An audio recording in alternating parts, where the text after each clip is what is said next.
Hi అండి, అందరికీ నమస్తే. ఈరోజు ఈ వ్లాగ్ అయితే ఇంకా ఆ రోజు గరుడ వాహనం రోజు వెళ్ళాను కదా, ఆ వ్లాగ్ అండి.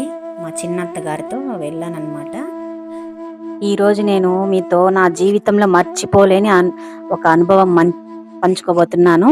బ్రహ్మోత్సవాల్లో గరుడ వాహనం దర్శనము, అది కూడా అస్సలు ప్లాన్ చేసుకోలేదన్నమాట. ఊహించకుండా అటు వెళ్ళడం నా అదృష్టమే. నిజం చెప్పాలి అంటే ఆ రోజు ఇంట్లో కూర్చొని అనుకున్నాం అనమాట, మా చిన్నత్త గారు నేను వెళ్తామా అని అనుకున్నాం అనమాట. పోదామా, అంత జనంలో రాగలమా అనేసి. అప్పుడే మనసులో వచ్చింది స్వామివారి పిలుపు అనుకుంటా అని, అయ్యే వెళ్దాం అనుకుని మన మనసులోకి వచ్చిందంటే అది స్వామివారి మనకు అనిపించినట్టే కదా అనేసని ఇంకా అయితే వెళ్దామని మేము అనుకున్నాము. సరే, వెళ్తూ ఉంటే రోడ్డు మీదే రష్ మొదలైంది, ఫుల్ అన్నమాట. మనసులో అయ్యో మనం ఇంత జనంలో వెళ్ళి రాగలమా అని కూడా అనిపించింది. ఇంటికి వచ్చేది పిల్లలు వచ్చేస్తారేమో, వాళ్ళకి ఎట్లా ఇట్లా ఆలోచన అయిపోయింది మాకు. సరే, ఇంకెలాగా అలాగైతే మేమైతే బయలుదేరి వెళ్ళిపోయాము. ఎలాగైనా సరే ఇంకైతే బయలుదేరి వెళ్ళిపోయినాము అనమాట కొండకి. వెళ్ళిన తర్వాత అక్కడ చూడండి, ఇంకా రష్ అయితే ఫుల్గా ఉన్నారు. కూర్చోడానికి ఎలా అబ్బా అనుకుంటూ ఉండంగానే ఇంకా అట్లే మెట్లంతా ఉంటాయి కదా సైడ్లలో, ఇంకా అక్కడైతే కూర్చున్నాం అనమాట. వెళ్ళి సందుల్లో మెల్లిమెల్లిగా వెళ్ళి ఇంకా అక్కడ నుంచి ఇంకా ఉదయం వాహనాలు అయితే జరుగుతూ ఉన్నాయి. ఇంకైతే నృత్యాలు, ఈ విధంగా కళలు అవన్నీ కూడా చూపిస్తూ ఉన్నారనమాట. అక్కడ చాలా బాగుంది కనువిందుగా చూడటానికైతే. అసలు నేను అనుకోలేదు వెళ్తాను అక్కడికి, మనం అంత జనంలో వెళ్ళి ఇంటికి ఎలాగ వస్తాము అని అయితే ఆశ్చర్యమే అయిపోయింది. భయం కూడా ఉనింది లోపలైతే మనసులో నాకు. ఇకైతే చూడండి ఎంత జనంగా ఉన్నారు. గరుడ వాహనం కదా, ఫుల్ రష్ అన్నమాట. సామాన్యంగా వెళ్ళరు ఎవరు కూడా. అంటే మన అక్కడికి వచ్చిన వాళ్ళంతా బయట ఊర్ల వాళ్ళే గాని తిరుపతిలో వాళ్ళు తక్కువే అనుకుంటా అన్నట్టే అనిపించింది నాకు. ఆ భాష వాళ్ళు 5-6 రకాల భాషలు మా చుట్టుపక్కల వాళ్ళు కూర్చొని వాళ్ళు మాట్లాడుకుంటూ ఉంటే, సరే ఇంకా అది వింటూ మేము ఇంకా అక్కడే సేవలు చేసేవాళ్ళు మా ముందరే కూర్చోన్నారు. మాకు ప్రసాదాలు అవి ఇవి కూడా వస్తూనే ఉంటే వాళ్లే మాకు అందించారనమాట. ఇంకా వర్షం ఒక పక్క ఉదయం నుంచి, ఎండ కొంచెం లైట్ గా, మంచు అయితే బానే ఉంది ఫుల్ గా. ఇంకా వర్షం అప్పుడప్పుడు చినుకులు వచ్చి పడుతూ ఉంటే ఇంకా ఆ పక్కనే వాళ్ళు తెచ్చుకొని ఉన్నారనమాట అన్ని సేఫ్ గా. గొడుగు ఒకరు, కవర్ ఒకరు, ఇలాగనమాట. మేము ఏమి ఎత్తుకొని పోకుండా వెళ్ళిపోయాము. వాళ్లే కప్పుకొని పైన డేరా లాగా వేశారనమాట. అక్కడే మేము కూర్చున్నాము. ఇంకా టైంకి అండి ప్రసాదాలు గాని, జ్యూసులు గాని, బిస్కెట్లు గాని, పాలు, బాదం పాలు, ఇట్లా అన్ని కూడా వస్తూ ఉన్నాయన్నమాట, ఇస్తున్నారు. మనకు కడుపు ఒకటే ఉండాలి కానీ తినడానికి, అక్కడికి వెళ్తే మాత్రం ఫుల్ ఫుడ్డేనండి. ఇంకైతే ఇంకా ఇంత జనంలో మనం పిల్లల్ని అసలు తీసుకొని పోకూడదు, మనం పోయి రావచ్చు అన్నట్టుగానే మేము నేను అయితే మాట్లాడుకొని వెళ్ళామన్నమాట. నన్ను రమ్మని చెప్పింది అత్తే అనమాట. అసలు నిజం చెప్పాలంటే మా వారు అసలు వద్దన్నారు, అంత జనంలో ఏం వద్దనేసి అన్నారు. కానీ నాకు తోడుగా కావాలి కదా అని అంటే ఇంకా నేను దానికి ముందు నేను వస్తా అని చెప్పి అడిగాను అనమాట. ఆ విధంగా అట్లా కలిసి వెళ్ళడం జరిగింది. ఇక్కడ చూడండి, అక్కడైతే రోడ్డు మీద ఆ మాడవీధుల్లో వెళ్తూ ఉన్నారు గ్రూపులుగా డాన్సులు వేసుకుంటూ. ఆ విధంగా అయితే చూసుకుంటూ ఆనందంగా కూర్చొని ఉన్నామన్నమాట. ఇకైతే కానీ ఆ రష్ లో ఒక ఎనర్జీ, ఒక పవర్, అదే స్వామివారి శక్తి. ప్రపంచం అంతా ఎక్కడో ఒక డివైన్ ఫోర్స్ కదులుతున్నట్టు అనిపించింది. ఇకైతే మనసుకు ఎంతో ఆనందమైందండి. జనాలు ముఖాల్లో భక్తి, కళ్ళల్లో నమ్మకం. ఎవరు ఎక్కడి నుంచి వచ్చినా అందరూ ఒక్కటే, స్వామివారి పిల్లలు. ఇది చూడడం నిజంగా హృదయాన్ని తాకిందనమాట. ఇకైతే మనసుకి ఎంత బాగుందంటే ఇంకా అక్కడ కూర్చొనుంటే అసలు ఆ స్వామివారి ఆలోచనలు, స్వామివారి లీలలు, అక్కడ వేస్తున్న నృత్య బృందాలు వాళ్ళు వేసి చూపిస్తుంటే 2 కళ్ళు చాలలేదనుకోండి, అంత బాగుంది చూద్దామన్నట్టు. ఇక స్వామివారి దర్శనం నా కళ్ళు నిండిపోయాయి అనమాట. ఇది నా జీవితంలో వరంగా అనిపించింది. జనాలు ఎన్ని ఉన్నా నాకు మాత్రం స్వామివారు నేరుగా చూసినట్టు ఫీలింగ్ అనమాట. ఆ విధంగా అనిపించింది. ఇక అక్కడ రష్ లో ఉండడం నిజంగా కష్టమే, కానీ ప్రతి అడుగు స్వామివారి నడిపించినట్టు అనిపించింది. లైఫ్ లో కొన్ని సందర్భాలు మనం కాదు, దేవుడే మన చేతులు పట్టుకొని తీసుకెళ్తాడు. అదే ఈ రోజు నాకు తెలిసిందనమాట. ఎవరు అనుకుంటా, నేనైతే అస్సలు అనుకోలేదండి వెళ్తాననేసని. అది పూర్తయ్యాక ఇంటికి ఎలా వస్తాం అన్న టెన్షన్ ఇంకా ఉంది. ఆలోచిస్తూ కూర్చున్నాం అనమాట.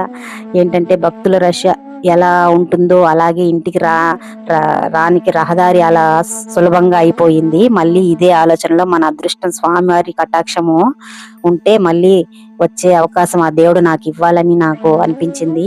ఇక్కడ ఒక చిన్న మోటివేషన్, మన జీవితం కూడా ఇదే, ఎప్పుడు రష్, ఎప్పుడు కష్టాలు వస్తాయో తెలియదు.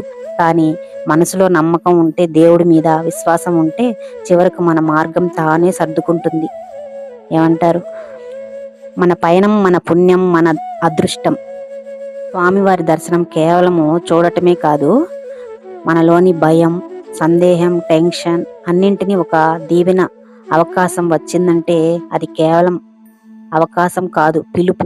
మనసులో ఎప్పుడూ ఒక మాట ఉంచుకోండి, అప్పుడు పిలిస్తే అప్పుడే వెళ్ళాలి. ఎందుకంటే దేవుని పిలుపు ఆలస్యం చేయరు. ఇది నా అనుభవం మీతో పంచుకుంటున్నాను. మీకు నచ్చితే తప్పక లైక్ చేయండి, షేర్ చేయండి. ఇలాంటి నిజ జీవిత అనుభవాలు, డివైన్ మోటివేషన్ మీకు కావాలంటే నా ఛానల్ని సబ్స్క్రైబ్ చేయండి. అన్ని అడ్డంకులు దాటి గరుడ వాహనం దర్శనం అస్సలు అనుకోకుండా జరిగిన మిరాకిల్ అన్నమాట ఇది మాత్రం నాకు. ఇకైతే సాయంత్రం వరకు ఆ విధంగా జరిగిందనమాట.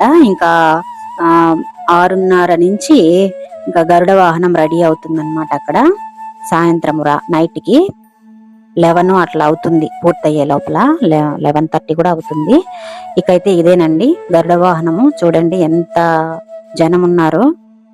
జనం వెళ్ళినట్టే ఉంటారు కానీ ఇంకా అక్కడికక్కడే ఉన్నట్టే ఉన్నారు. మళ్ళీ ఇక్కడైతే గ్రూప్ బృందం వాళ్ళు ఒక్కొక్క దేశానికి తగినట్టు ఆ దేశం వాళ్ళు ఎలా నృత్యాలు చేస్తారన్నట్టుగా మనకి అక్కడ కళ్ళకు కట్టినట్టు చూపిస్తున్నారు చూడండి. నైట్, సాయంత్రం, ఉదయము చూపించారు ఆ విధంగా రకరకాలుగా. ఇంకా సాయంత్రం కూడా ఈ విధంగా చూపిస్తున్నారు. ఇంకా అయితే నాకు అంత టైం నైట్ అయితే కూడా ఇంటికి ఎప్పుడు వస్తామా, మనకు బస్సులు దొరుకుతాయా అనేసి అని అనిపించింది. ఇక్కడ చూడండి సుబ్రహ్మణ్య స్వామి అలంకరణ అనమాట. ఆ విధంగా సుబ్రహ్మణ్య స్వామి దేవుడు మనకు ఇలా ఉంటాడన్నట్టుగా వాళ్ళు డెకరేషన్ చేసుకొని ఎంత బాగా చూపిస్తున్నారు చూడండి. ఆ నెమలి పింఛంతో చూస్తుంటే ఇంకా ఆహా అనిపించింది. ఇవన్నీ పిల్లలు చూస్తే బాగుంటుంది అనిపించేది నాకు. ఇంకా అంత జనంలో అసలు తీసుకొని పోకుండా ఉంటేనే మంచిదిలేండి పిల్లల్ని. కాకపోతే నా మనసుకు అలా అనిపించింది. ఇలాంటివన్నీ చూస్తుంటే ఇంకా చూద్దామా అన్నట్టుగా అనిపించేది. అప్పుడప్పుడు మళ్ళా బ్రహ్మోత్సవాలప్పుడు వద్దామా అని కూడా అనిపిస్తూ ఉంటుంది. ఇంకా మనకు అంత ధైర్యం ఈసారి నాకు దేవుడు వరం ఇచ్చినట్టే అనుకుంటా. ఇంకా నేను అంతే చెప్పుకోగలను.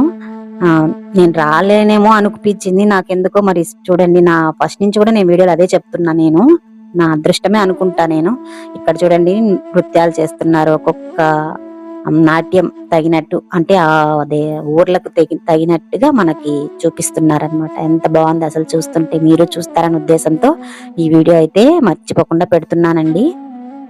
ఆ రోజు తీసిన వీడియోనే, కానీ ఇది ఎప్పటికీ ఉండిపోతుంది నాకు గుర్తుగా అన్నట్టుగానే నేను తీసుకున్నాను.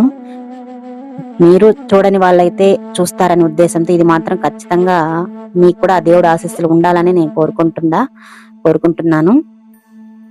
చూడండి, ఇక్కడికి ఎవరన్నా ఇంత దూరం వచ్చి చూడగలరా? మన తిరుపతిలో వాళ్ళైతే అసలు ఇంత జనమా, ఎట్లా పోగలమా అనేసి ఉంటారు. నాకు ఎట్లో అదృష్టమే అనుకుంటా కదండి. ఈ విధంగా అయితే నేను వెళ్ళి ఇంకా చూసుకొని వచ్చానన్నమాట. ఇక్కడ గరుడ వాహనం ఆ మూల అయితే అక్కడే నిలబడి ఉంది. ఇంకా మా ముందరకైతే వస్తూ ఉన్నారనమాట. మేము కూర్చున్న ఆ మాడ వీధిలోకి అయితే వెనకాల వస్తుంది, మెల్లిగా వస్తుందన్నమాట, స్పీడ్గా రాకుండా. అంటే ఒక గరుడ వాహనమే నిదానంగా వచ్చేది. ఆ మూల అయితే 1 గంట సేపు ఉంటుందంట. నాకు తెలియదు, అత్త వాళ్ళు చెప్తుంటే విన్నాను. ఇక్కడ చూడండి, ఇదేనండి గరుడ వాహనము. చూస్తున్నారు కదా. ఆ దేవుడు ఆశీస్సులు మీ అందరిపై ఉండాలని కోరుకుంటున్నాను. ఈ నా వీడియో నచ్చినట్టయితే లైక్ చేయండి, షేర్ చేయండి, సబ్స్క్రైబ్ చేసుకోండి. మరొక వీడియోతో మళ్ళీ కలుస్తా. ఆ బ్రహ్మాండ నాయకుని కనులారా మీరు చూస్తారనే ఉద్దేశంతో నేనైతే ఎంతెంతో ట్రై చేశాను పట్టాలని. చక్కగా ఏదో నా వల్ల అయినంత వరకు పట్టానన్నమాట వీడియో. ఆ రోజు చూడండి అంత జనంలో షేక్ అయిపోతుంది నాకు కెమెరా కూడా. మీరు కూడా చూస్తారనే ఉద్దేశంతో వీడియో అయితే పెట్టాను. ఆశ్చర్యమే అయిపోయిందండి నాకైతే ఇంటికి వచ్చి చేరే లోపల. చూడండి గరుడ వాహనం బాగుంది కదా. ఇంకైతే బయలుదేరామన్నమాట. ఖాళీ అవుతుంటే ఒక్కొక్క సందు, ఒక్కొక్క లైన్ క్యూ వదిలేస్తూ ఉన్నారనమాట. మేమైతే ఇంకా జాగ్రత్తగా రోడ్డు మీదకి అయితే వచ్చేస్తున్నాము. ఇంకా అయితే బస్సులు ఒకటొకటి వెళ్తూ ఉంటే ఇంకా ఎక్కేసామన్నమాట. ఈ వీడియో ఎలా అనిపించింది అనేది లైక్ చేయండి. మరొక విడత మళ్ళీ కలుస్తా. బాయ్ అండి.